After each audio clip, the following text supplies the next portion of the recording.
All right, welcome everyone. Let's talk about something that, let's be honest, can make any clinician's heart sink for a moment: a root perforation. It's a complication we all run into, but the good news is our ability to manage them has completely transformed. Today, we're going to walk through a modern evidence-based playbook for handling these things, focusing on really predictable techniques that can save teeth that, in the past, might have been deemed hopeless. So here's our game plan. We're going to follow the exact clinical workflow you'd use in your own practice. We'll start with what is it, then move to how do I find it, what do I fix it with, and then get into the nitty-gritty of how to fix it. And finally, we'll wrap up with what it takes to make sure that repair actually lasts. Okay, first things first, let's make sure we're all on the same page about what a perforation actually is, and more importantly, why getting the management right from the get-go is so critical. So the official AADE definition is pretty straightforward, right? It's a communication. But what does that mean in the chair? It means we've created a superhighway for bacteria to get from inside the canal straight into the periodontium. And once that happens, you get inflammation, you get bone resorption, and if you don't seal that pathway and seal it well, the tooth is eventually lost. It's as simple as that. Now, you might think this is something that only happens in really complex cases, but the numbers tell a different story. We're talking up to 10% of root canal treatments. Think about that for a second. This isn't a matter of if you'll see one in your practice, it's a matter of when. And that's exactly why having a rock-solid plan for how to deal with it is just, well, it's non-negotiable. And these things can pop up at any point in the process. Sometimes the tooth comes to you already perforated from resorption or deep caries. But let's be real, a lot of them are iatrogenic. They're on us. And the big one? Post-space preparation. Over half of all procedural perforations happen right there when we're trying to make room for a post. All right, so you can't fix what you can't find, right? That brings us to diagnosis. Honestly, everything that follows, the success of the repair, hinges on getting this part right. We really have to put on our detective hats here. So you're in the middle of a procedure. Maybe the burr slips, or you feel that little pop or sudden give that just makes your stomach drop. What are the clues? What tells you for sure that you've got a perforation? And just as critical, where is it? The classic sign, the one we all learned about, is sudden nonstop bleeding where it shouldn't be. You stick a paper point in the canal and it comes out bloody, but you're nowhere near your working length. That's a huge red flag. Your apex locator is also your best friend here. If you suspect a spot, put a small file in there. If that locator goes off immediately, well, you've confirmed you're talking to the PDL. But honestly, the real game changer is magnification. With a microscope, you can often just see it. Direct visualization takes out all the guesswork. Here's the thing though, your trusty periopical x-ray, it can totally lie to you here. If that perforation is on the buccal or the lingual wall, the 2D image is just going to superimpose the intact parts of the root right over it. It's essentially hidden in plain sight, leaving you with a massive diagnostic blind spot.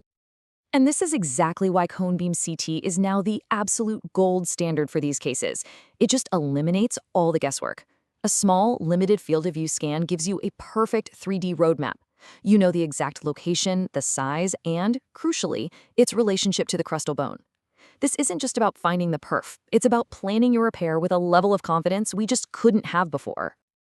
Okay, so we've found it, we've mapped it out in 3D. Now, how do we actually fix it?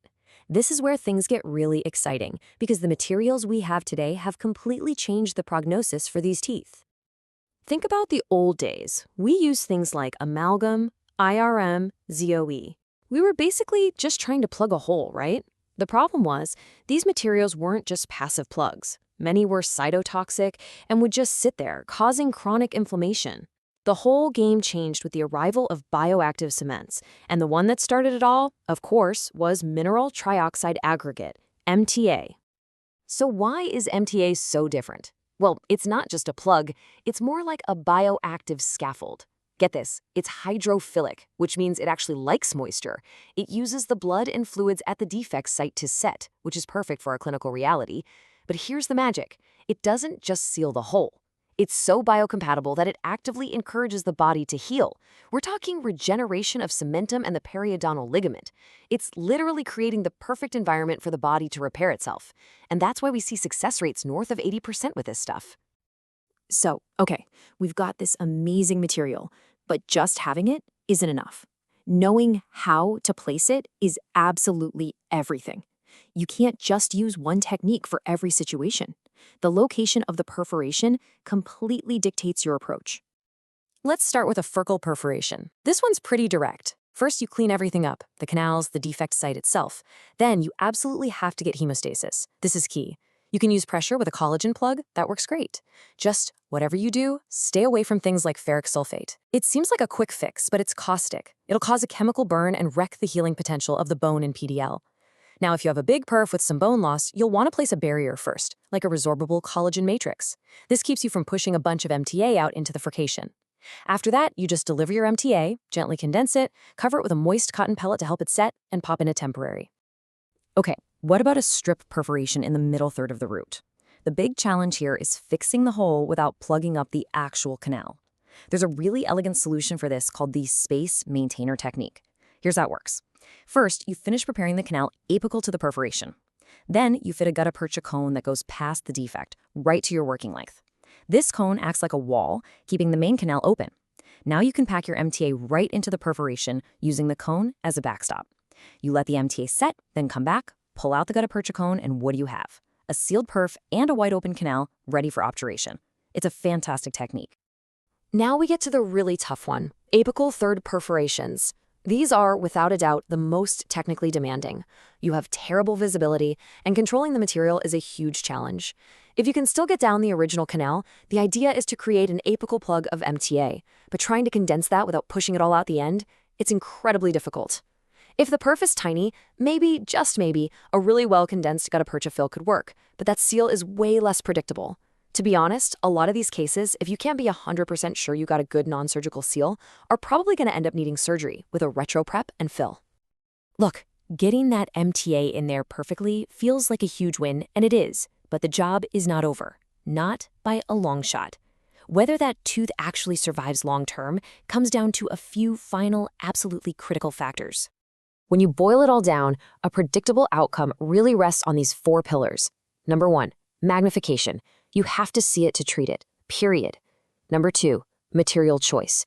Use a bioactive material like MTA that actually helps the body heal. Number 3, asepsis. Keep it clean. And number 4, and please, if you take nothing else away, remember this, the coronal seal. You must place a high-quality, definitive final restoration. I promise you, a leaking crown will make even the most beautiful perforation repair fail. It's non-negotiable. And this isn't just my opinion. The evidence backs this up completely.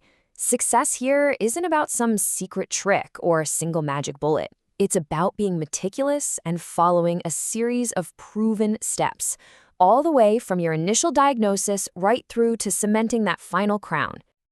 So, I'll leave you with this question to think about.